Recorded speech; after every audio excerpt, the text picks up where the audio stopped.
Hello, and welcome to another episode of Self Improvement for Women. I am your host, Hope Long, and today I have a wonderful woman with me. We laughed so much. We had such great conversation when we had met before. I have Sheri Jefferson here. She has over 25 years of experience in various different fields. She's a coach, she's a consultant, she's an owner of an accounting firm, she's an educator, and her firm is Sheri Jefferson and Associates. And she's very passionate. She's passionate about young people. She's passionate about education. She's passionate about the financial side of things. And so we just had the best conversation the last time we talked. And so, Sheri, I am so excited that you're here today. Thank you, Hope. Thank you so much. I'm excited to be here so we can continue our conversation. Yes, absolutely. So we kind of like dove right in last time and we got down to like nitty gritty stuff. So maybe we'll baby step it this time for you guys because we just like went all in. We were talking about young people and how like today the generations are, they're going to school, they're getting educations that they're not using, or they're going in debt for educations that they're not passionate about, some of them. And then also they have this fire inside of them, right? This bold and um this desire to be authentic and to be true to themselves and things like that. And so let's kind of dive into how things are different now than they were like only 10 years ago. Oh, wow. Oh man, they're so different. And I say that even with technology and the different things that you can do, I think we have morphed into a different type of work environment. I mean, even over the last couple years with COVID and everything, I think people are thinking about things differently on education and what they do with that education. We have all these conversations about student loan debt and different things like that. And I think, although education is important, formal education is important, but is that the right thing for everybody? And I think the narrative is changing on what that looks like. Yeah. Yeah. And I can speak to this because I have half of a degree, right? But now I'm a business owner at, 30 years old. I went as soon as I got out of college, I went to school because I really thought I wanted to be a journalist. Well, journalism was changing, right? And from the way I knew it when I was growing up, it has morphed now into a totally different entity. And during college, it was transitioning into this digital media age, right? And I was very so much like the paper and pen reporter, like Lois Lane style, and I was in school, and while the material was good, the education was good, it didn't feel like me anymore, right? And it didn't feel like it fit my passion. And so I went for 2 years and then I left. And then I kind of stumbled around for another 8 years. Right. And then I stumbled into, doing online in the online space, working solely in the online space. And I think it took me time to warm up to this digital age and warm up to this because I wasn't raised with it, right? Right. And so but now like the majority of people are raised in this digital space, and they know all about online businesses and online marketing and online, everything is all through Zoom now. Right. Right. um but you have kids that graduate college and they go and they get this degree, and then what, right? They're kind of like, well, now what? Because if it doesn't align, now they're $100,000 in debt, which I can speak to because that was me. I was severely in debt for 2 years. And yeah, and it was tough, right? And then there was this big push, and like this big push, I think it has really happened in the last 10 years where it's all about, instead of following the social norm and just going and getting the degree and working the 9 to 5 and then retiring and then dying, it's all about it's all about being authentic and loving what you're doing and working as if it's, a passion project versus a job. Right. Right. Hmm. So, and I know you have experience with some kids that they were going to go to school, and then wasn't it your son or your went into the military instead and decided to follow passion? No, look, I have a couple stories. But I'm a piggyback on what you said about going to college. And I think, how many of us really know what we want to do at 18? How many of us know what's out there at 18 Yeah, to I do and to be able didn't. to make a living? And long are gone those days when you can get at a plant and stay there for 40, 50 years and make really decent money, and those kinds of things. So it's just a different environment. And I think what we have to communicate to our children and to older people as well, that there's so many opportunities out there. We understand we got to pay the bills. We get all that. But at the end of the day, are you passionate about what you want to do? Are you doing what you love? And that you can just do it forever. And I think we have to get that we have to change the narrative when we talk about education, because education is more than going to a 4-year school, getting your degree, and going to work. You can learn education on so many different levels. So I think that's the conversation. The conversation that we're having here is to change the narrative on how we see education. Yeah. I think also when, we're in, like for me, for example, and I can only speak for myself, but, I got half of a degree from university, but then I started to realize that I was really interested in different things. So I was taking online courses just to kind of get my feet wet and kind of see if it was something that I enjoyed doing. And first of all, I saved thousands of dollars by doing this. But just allowing myself that time and that freedom to learn at my own pace as well. And Mhm. then it developed into I'm starting my own business, right? And so Right. it was this amazing journey of education for myself that I took at my own pace. I felt comfortable doing it. I took courses that I liked to take. Hmm. And I still got just as much out of it as I would have at a 4-year university, right? Right. Right. If not more, without the debt. Yes. And I think about what, like you were saying about my kids and me, for instance. I went to school. I got my degree in accounting. Then I went back and got my master's in management, um, because that's what I thought, we're supposed to do. But fast forward to my children, I put the options out there. Both of them went to school. They didn't finish. Now me and my older son, we're getting ready to start on some different business ventures together. And my youngest, he just realized, okay, I think I want to do something in the IT field. So I think I'm just going to get some certifications and I'm going to go with that. So my oldest son, he dibbled and dabbled in school for a minute. So he doesn't have any student loans. With my youngest son, he has some, but they're a small amount, because he realized, we realized early on. I had to get him to realize, okay, this may not be where you need to be. So you need to think about some other things to do.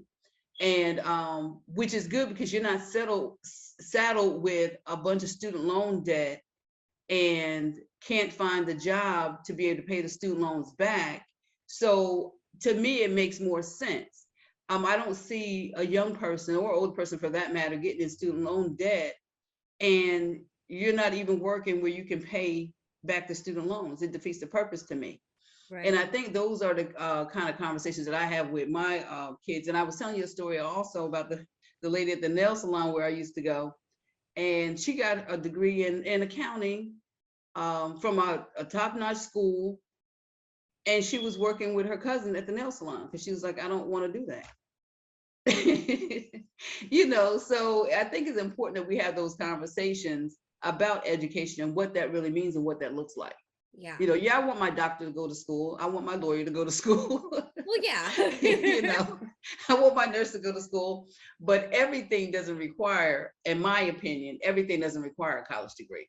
And I agree. And I think now versus, 10, 20 years ago, when employers are looking at your resume, they're not necessarily looking for that 4-year degree, but they are looking for experience in those fields. They're looking for, you having jobs related to that field, because now I think a lot of the workplace is very, I want to train you how to do this job, Right. instead of you need to know all your shit, get it together and produce me results, right? Because Right. that's how it kind of used to be. It was very, it was kind of very cut and dry. If you had a degree in English, if you were an English major, you went to school, you also, like, if you wanted to be a teacher, they just kind of throw you in.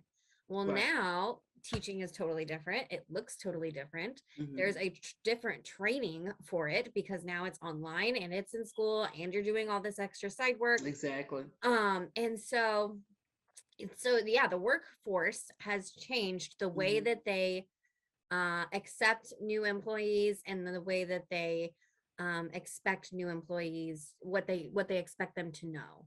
Right. um Mhm. and so with that, I think, when you're, I know you have worked with higher education, in your experience, when colleges are looking for people to come to their schools, they're not looking at what they're passionate about, right? Right. Not usually. They're looking at that dollar sign. Um, and had that been the case, I often think to myself, if somebody would have read my application, like really read into it and been like, well, this is really well written, but there's no passion behind it, they're Mhm. not a good fit for journalism. Right. Why? Like, I wish that would have happened, and I wish I would have gotten a phone call saying, I'm sorry, we didn't accept you. You know what I mean? Right. Right. Because it Right. could have saved me. But colleges are concerned about their bottom line as well. Right. So no, they're not going to. If you say you want to major in journalism, they're going to make that happen, Yeah. whatever that looks like. And as you said, when you got into the classroom, you realized this doesn't look like what I envisioned when I said I wanted to do journalism. Yes. So those are the kind of conversations that we need to have with young people, in particular, when they're trying to make decisions about what they want to do with their life. Yeah. And because I think 10 years ago, we weren't having these conversations. Mm-mm. We wasn't having these conversations of the different options. And no parent wants, let's be real, no parent wants their child to follow their passion. Not usually, They no. want them to get it. Look, they want them to get out of school, get a degree, get a job, so they can get out of their house. so, Right. but the conversations are different. And from my background in higher education, what I realized, although the parents were passionate about their child going to school, the passion wasn't there for the student. And I think if a student is not, um, for lack of a better word, engaged in what they want to do, they're not going to produce like they should. And I Exactly. think we as parents, we project certain things on our children. Hmm. And then when the children, and I'm not going to say fail, but when they don't live up to our expectations, now it's the child's fault. Right. And I think we have to have those tough conversations and to see what it looks like. It took a minute for my kids to, find their way. Yeah. But I'd rather them try to find their way, that with my support, find their way, as opposed to saying you need to do X, Y, and Z. Right. Now you got, like you said, $100,000 in student loan debt, and whatever I said you need to do, that's not even what you want to do. Yeah. There's no like You know. cookie cutter version of Right. how to get a career that you love, right? There is Right. no cookie cutter path, right? Um, and I think that that's also and that speaks to the point that, at 18, no, we do not know what we want, because we Right. don't even know what all there is.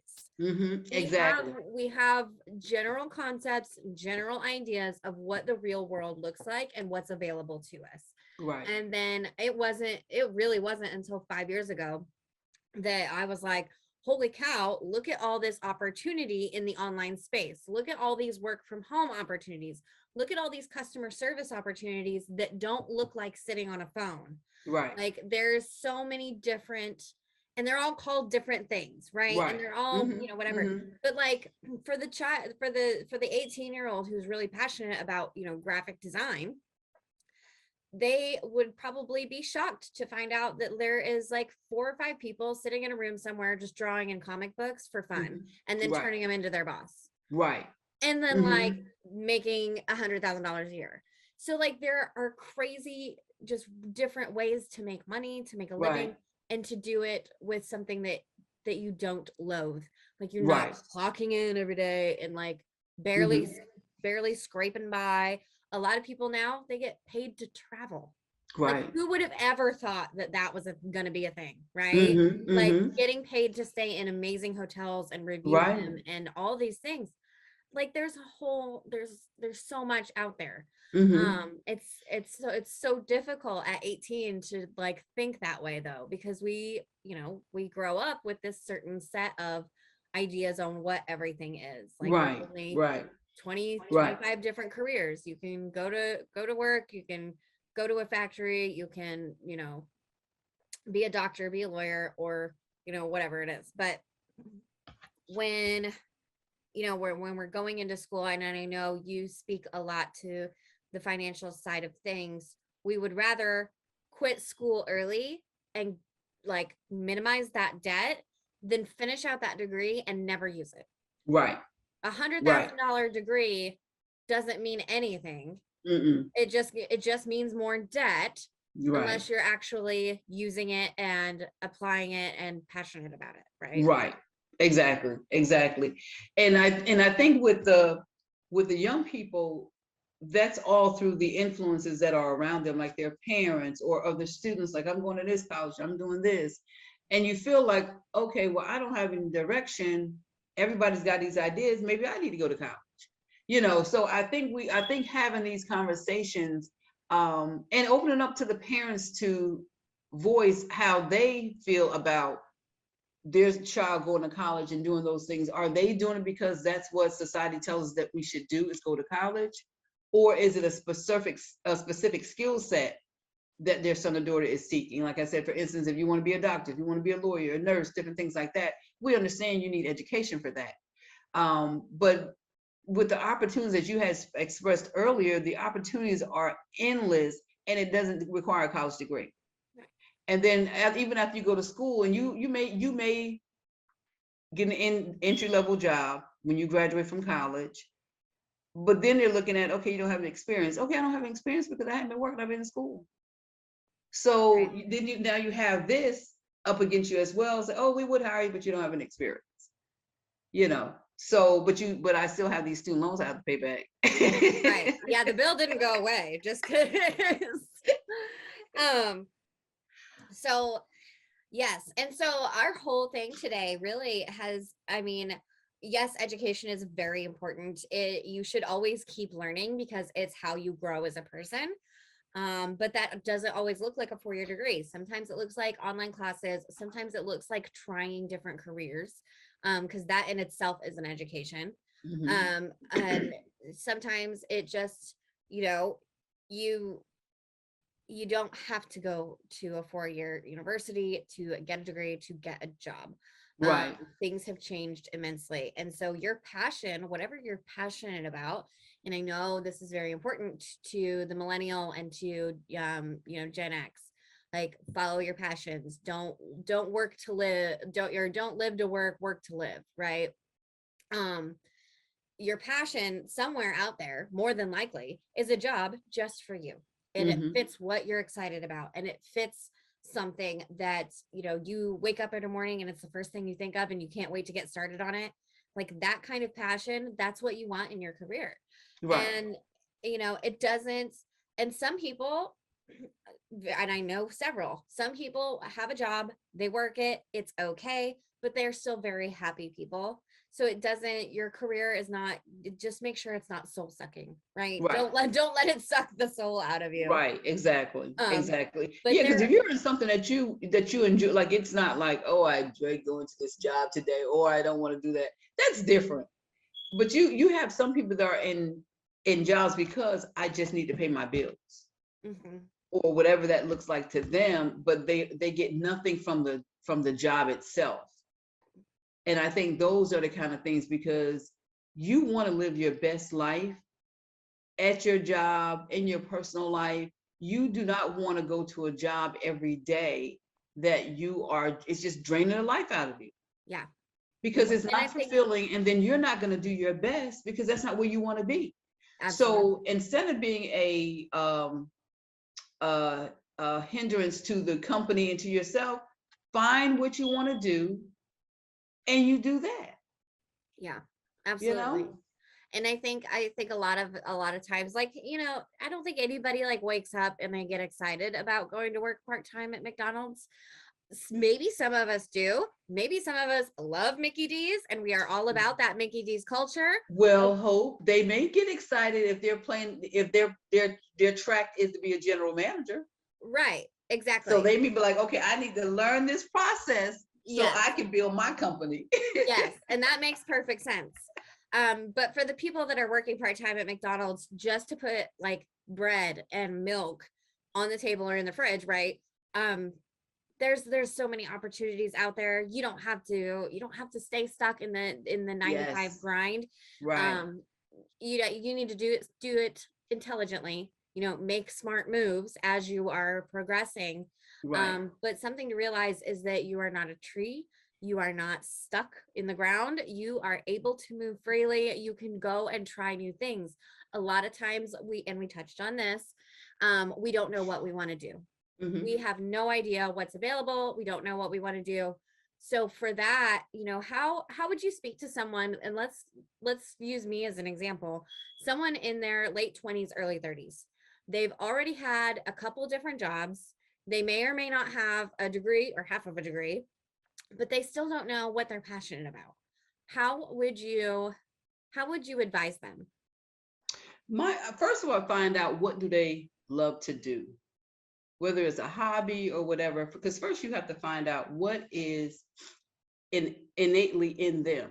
Mhm. So once I find that, I'm gonna use my niece as an example. She did go to college and she got her degree in art. And but for a long time too, she still was trying to find out how to navigate that art world. Mhm. And so we would have those conversations. She's teaching now, not gonna be doing that long, but she has really immersed herself into her art and actually drawing and doing what she loves. So now she's in that, and she may not have had to go to school, but I think for the things that she want to do, she felt that that was needed.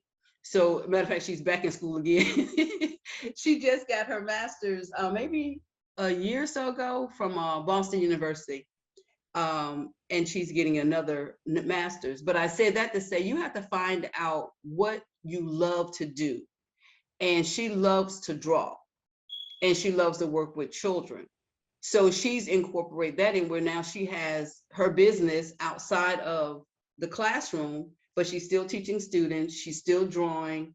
And I think once you find out what that thing is that you love, um, and then you just build on that, because I promise anything that you love doing, you can turn into a business. Yes. Yeah. And I know You can this turn into a for a business. fact. Mm-hmm. I know this for a fact. For me, I was recovering, I'm a recovering alcoholic, Mm-hmm. and I talk a lot about, being lost for these 10 years in the bottle, and it applies to my careers. I was doing different jobs. I was still always in a management or a leadership position, because I just naturally very good at like delegation, knowing what needs done, prioritizing, that kind of thing. Um, but then, I'm getting sober and I'm like, okay, but I really like to help people and I really like to talk to people. So how can I get away from the desk, but also still be able to, talk to people and do like administrative kind of things? Mm-hmm. And I started my own business. So now I get to Right. do like a little bit of everything. I get to Mm-hmm. talk to my customers. I still get to do my admin stuff. I still get to prioritize. I still get to, have a team that I work with. And Mm-hmm. it's perfect, right? Right. And the other thing that I'm very passionate about, which some people don't know is a career, but I'm really passionate about Facebook and Facebook groups. And I make a living working on people's Facebook groups for them and helping them find their ideal clients on the internet. That is Mm-hmm. what I do. And it's wonderful. I have so much fun because being in a Facebook group is fun. You're just talking all day and Right. meeting different people, and it's just awesome, right? And I Right. get paid to Right. do it. Who would have thought? And so it's like the coolest thing. Right. And I think sometimes, like, if people on the outside, they can probably see things in you before you even see things in you. Mm-hmm. And I look at like my youngest son, when he first started going to college, I said, you should, he's a science whiz, he's a math whiz, all of that. And I was like, you probably do really well in like cybersecurity or something with computers. No, I don't want to do that. I don't want to do that. So okay, fast forward, what, he's 24 now. He lives in Texas now. So he called me, he was like, Mom, he said, I think I'm gonna do coding. I want to get into computers. I'm like, I told you that 10 years ago. Like, You're like, no kidding. So you can kind of see things in them. Then after a while, he said, I think, and that's the one I was saying, he said, I think I'm just going to get me some certificates. He's applied to this program at Google, but he said, I think I'm just going to get me some certificates. And later, because his heart really is in like physics too. So he said, but later, once I get this going, then I'll go back to school to get my degree in physics for some other stuff I want to do. Yeah. And I said, but now you got a clear path on what you want to do. And there's nothing like, oh, I have to do this in order for me to do this. No, I think I'm good at this and I like this, so I can do this as well, and also prepare myself for other things that I want to do.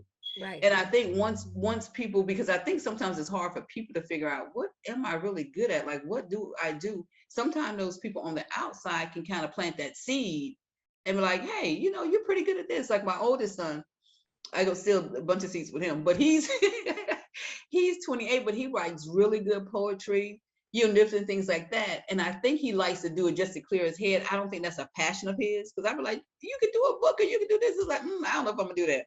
30 years, 20 years from now, he might decide, oh, let me put some of these poems in a book.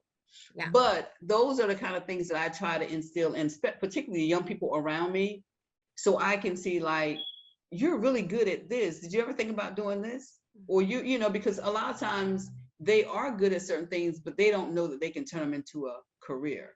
Right. Mm-hmm. Absolutely. Sheri, thank you so much today. This has been so good. I love our conversation. You guys at home, if you have questions about education, or you just want to talk to somebody about financial literacy when it comes to loans, education, things like that, I highly suggest you get a hold of Sheri. All of her links are here at the bottom. And I know she'll be more than happy to talk to you because she is so amazing. But yeah, so if you're sitting at home and you're thinking to yourself, okay, I'm ready to make a change, do it, make the change, because you're only going to live, X amount of years. Okay. And do you really want to be stuck, or do you want to start doing stuff that you actually enjoy, that you care about doing? And just remember that, just because there's no degree attached to it doesn't mean that you're not going to make money with it. You can find ways to make money with doing the things that you care about, that you're passionate about, especially if it comes in hand with helping other people. If your heart's in the right place, the money will follow, right? Right. Amazing. Definitely. Amazing. Hope. All right, Sheri, thank you so much. Thank you for having me. We have to do this again. This was fun. Yes, it was. All right, you guys, we will see you on the next one. Thank you.